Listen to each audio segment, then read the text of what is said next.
chekwaba m Chineke n'ihi na ị bụ ebe mgbaba m. Psalm 16 verses 1, 5 and 8 to 11. That is the psalm for 3rd Sunday in ordinary time of the year.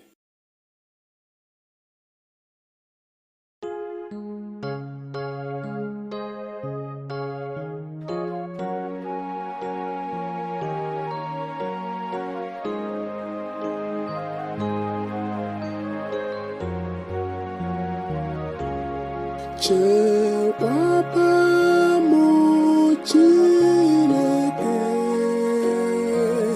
n'ihi na ị bụ ebe mgbaba m. Chekwaba m Chineke n'ihi na ị bụ ebe mgbaba m.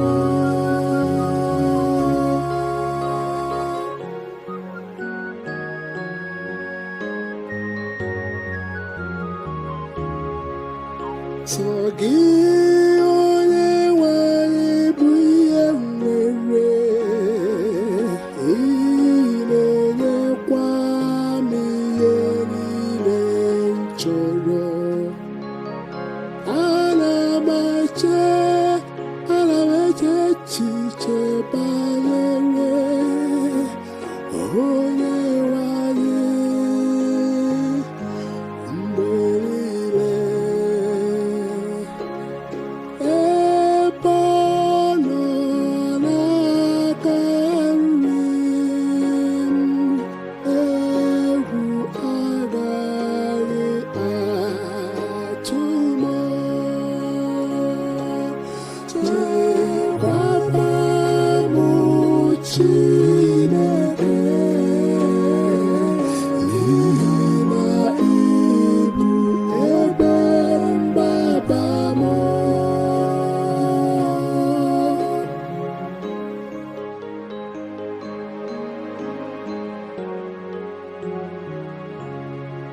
N'ihi nke a mkpụrụ obi m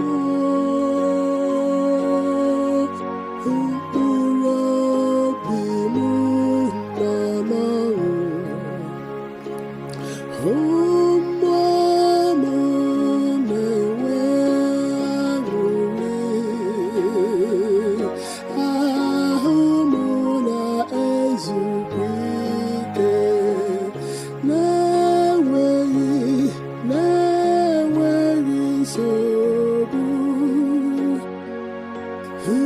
nsogbu ọbụla, n'ihi na ị gaghị agbahapụ mkpụrụ obi m n'ala mmụọ, ma ọ bụ kwe ka onye hụrụ n'anya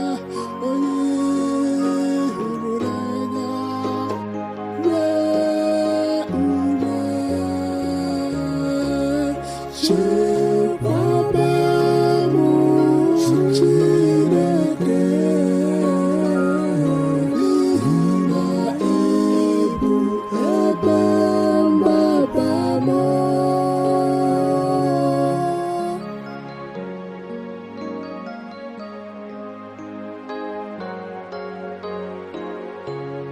Ị ga-akụziri m ụzọ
Ka Chineke na-echekwara anyị ebe ọ bụ onye ebe mgbaba anyị. Ọ sị anyị na abụ isi nke 3 na Chineke bụ onye nchekwa anyị maka na ọ ga na-edu anyị. The Lord is my shepherd.